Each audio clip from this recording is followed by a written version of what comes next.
Hi everyone. ఈరోజు మన topic వచ్చేసి ఐటీ కెరీర్కి ఎలిజిబిలిటీ క్రైటీరియా ఏంటి అనేది. చాలామంది స్టూడెంట్స్ కంటిన్యూస్గా అడుగుతూ ఉన్నారు. ఈ మధ్య కాలంలో ఎక్కువ మందికి ఉన్నటువంటి డౌట్ ఏంటంటే ఐటీ కెరీర్గా చూస్ చేసుకోవాలి అంటే అసలు ఎలిజిబిలిటీ క్రైటీరియా ఏంటి, అసలు ఎటువంటి ఎడ్యుకేషన్ బ్యాక్గ్రౌండ్ కావాలి అనేది ఒక బిగ్ క్వశ్చన్. సో నేను దీనికి ఏం చెప్పబోతున్నాను అంటే మనం ఒక ఐటీ ప్రొఫెషనల్గా రావాలి అంటే యువర్ ఎడ్యుకేషన్ బ్యాక్గ్రౌండ్ అనేది డజంట్ మ్యాటర్.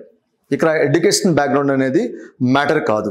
సో ఇందులో చాలామంది నాన్ ఐటీ బ్యాక్గ్రౌండ్, రీసెంట్గా గ్రాడ్యుయేషన్ పోస్ట్ గ్రాడ్యుయేషన్ కంప్లీట్ చేసిన వాళ్ళు, మేము BCom computers and BA BZC and general BSc లేదంటే బీటెక్ బిఈ డిఫరెంట్ గ్రాడ్యుయేషన్ లేదంటే MCA MBA MSc different post graduations. So వీళ్ళందరికీ కూడా ఉన్న డౌట్ ఏంటంటే సో ఐటీ కెరీర్ని చూస్ చేసుకోవాలి అంటే మాకున్నటువంటి ఎలిజిబిలిటీ క్రైటీరియా ఏంటి, సెకండ్ క్వశ్చన్ ఏంటంటే ఏ కోర్స్ నేర్చుకుంటే కెరీర్ బాగుంటుంది అండ్ ఏ కోర్స్ నేర్చుకుంటే మంచి గ్రోత్ ఉంటుంది అనేది ఈ 2 క్వశ్చన్స్కి నేను మీకు ఆన్సర్ ఇవ్వబోతున్నాను. ముందుగా మనకి ఉన్నటువంటి కోర్ టెక్నాలజీ తీసుకుంటే Java full stack development, .NET full stack development and Python full stack development. ఈ 3 కూడా మనకు ఉన్నటువంటి కోర్ టెక్నాలజీస్. సో చాలామంది students BCom BA BSc BZC other graduation complete చేసుకున్న వాళ్ళు మాకు ఎలిజిబిలిటీ ఉంటుందా లేదా అనేది ఒక క్వశ్చన్ మార్క్గా మనకి ఉండిపోయింది. అయితే మనం ఎనీ ఐటీ కోర్స్ ఎవరైనా నేర్చుకోవాలనుకున్న వాళ్ళు మీ ఎడ్యుకేషన్ బ్యాక్గ్రౌండ్తో సంబంధం లేకుండా కోర్స్ నేర్చుకోవచ్చు. ఇక్కడ కావాల్సింది ఏంటంటే dedication is the most important.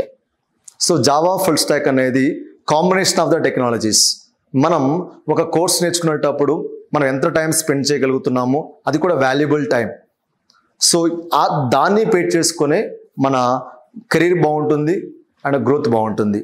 Java full stock లాంటి ట్రైనింగ్ తీసుకునేటప్పుడు సో మన డైలీ ఎన్ని అవర్స్ టైం స్పెండ్ చేస్తే మన జావా ఫుల్ స్టాక్లో ఎక్స్పర్ట్ అవ్వగలం అనేది ఒక క్లారిటీ ఉండాలి. దాంతోపాటు ఇంటర్వ్యూ ప్రిపరేషన్ ఎలా అవ్వాలి, రెజ్యూమే బిల్డింగ్ ఎలా చేసుకోవాలి అండ్ లింక్డ్ఇన్ ప్రొఫైల్ ఎలా బిల్డ్ చేసుకోవాలి, గ్రూప్ డిస్కషన్స్ మనం పార్టిసిపేట్ చేసినప్పుడు సో మనకి ఎలాంటి క్వశ్చన్స్ మనకి రైజ్ అవుతాయి, వాటికి ఎలా ఆన్సర్ చేయాలి, లేదంటే టెక్నికల్ ప్రాస్పెక్టివ్లో ఎలాంటి క్వశ్చన్స్ అడుగుతారు సో వాటికి ఎలా ఆన్సర్ చేయాలి, ఇవన్నీ కూడా ఈ ప్రాస్పెక్టివ్లో నేర్చుకుంటే మనం ఏ ఎడ్యుకేషన్ బ్యాక్గ్రౌండ్ అయినా సరే మనం ఈజీగా ఒక ఆపర్చునిటీని గ్రాప్ చేసుకోవచ్చు.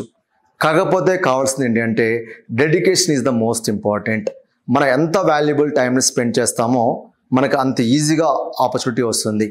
Java full stack and Python full stack, .NET full stack ఎవరైతే నేర్చుకోవాలనుకుంటున్నారో మీ వాల్యుబుల్ టైంని స్పెండ్ చేయగలిగితేనే you can go for any one technology. లేదు మేము ఫుల్ టైం స్పెండ్ చేయలేము అనుకుంటే మనం టూల్ బేస్డ్ కోర్స్కి ఏదైనా ఉంటే వాటికి వెళ్ళాలి. వాటిలో సర్వీస్ నౌ, మనకి AWS DevOps and sales force and cyber security ఇవన్నీ కూడా tool based technologies. So choice is yours.